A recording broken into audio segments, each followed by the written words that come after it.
Sex. It's a word that's loaded with power. For some, it's treated as just a casual, recreational activity. For others, it's a source of shame or something that's never to be talked about. The world has made it common, and sometimes the church has made it seem dirty. But what if both of those extremes are wrong? What if sex is not only not dirty, but is actually holy? The truth is, sex was not man's idea, it was God's.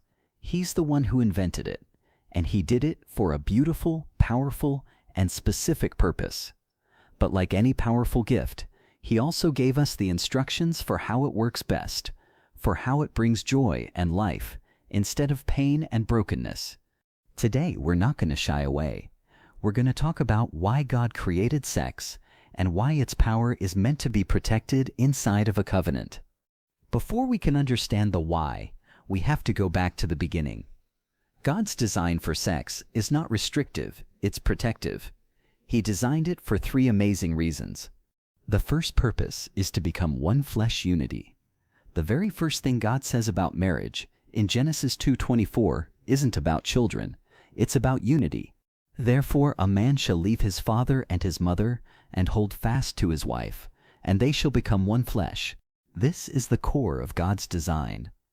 The one flesh union is not just a physical act, it is a spiritual and emotional fusing of two people into one. It's the most vulnerable, intimate act two human beings can share, designed to be a powerful superglue that bonds a husband and wife together on every level. It's the physical expression of the promise, I am yours and you are mine. The second is to be fruitful, procreation. Of course, God's design is also practical. In Genesis 1:28, his very first command to humanity was, be fruitful and multiply and fill the earth. Sex is the beautiful, God-ordained process he created for bringing new life into the world. It's an incredible privilege, a way for a husband and wife to literally partner with God himself in the act of creation. And the third is to experience joy, pleasure. Yes, God also designed sex to be a source of incredible pleasure. This isn't a taboo secret, it's a celebration. The entire book of Song of Solomon is a beautiful poetic celebration of the passion and delight between a husband and his wife. In Proverbs chapter 5, a father advises his son, may your fountain be blessed, and may you rejoice in the wife of your youth. May you ever be intoxicated with her love. God isn't a cosmic killjoy. He is a good father who gives good gifts, and he wants a husband and wife to enjoy this beautiful gift of intimacy together. So, if sex is about unity, procreation, and pleasure, why does God place such a strong boundary around it, saying it belongs only inside of marriage? It's simple. Because sex is so powerful, it needs a safe container. That container is covenant. A covenant is not a contract. A contract says, if you do your part, I'll do mine. A covenant says, I am committed to you, no matter what. Covenant provides the safety for vulnerability. The one flesh union requires total vulnerability.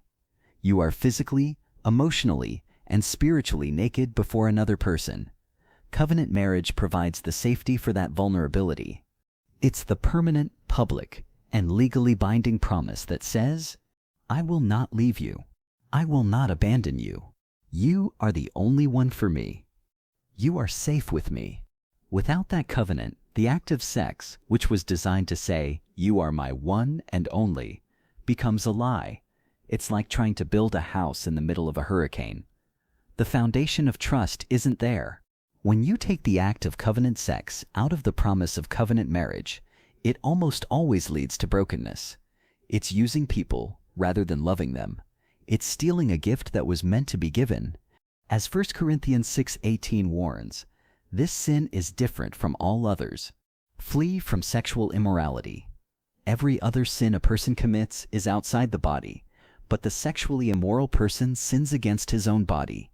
Why? Because you are tearing that one flesh bond, causing deep spiritual and emotional wounds that God never intended for you. God's design for sex isn't old-fashioned. It's timeless. He's not trying to keep you from something. He's trying to protect something. His powerful, beautiful, and holy gift. He created sex to be the ultimate expression of unity, the sacred method of creation, and a beautiful source of joy, and he placed it inside the fortress of a lifelong covenant, so it could be enjoyed in safety, trust, and total commitment. When you follow his design, you honor him, you honor your spouse, and you honor yourself. And when you fall, don't give up. Get back up. Remember, progress is still progress, even when it's slow. He who began a good work in you will carry it on to completion. God isn't finished with you yet. If this message helped you understand God's beautiful design, type "God's design is good" in the comments below. And if you know someone who is confused about this topic and needs to hear the truth, share this video with them. Don't forget to subscribe for more messages that will help you grow in faith and walk in victory. Stay strong, stay focused, and keep walking in God's freedom.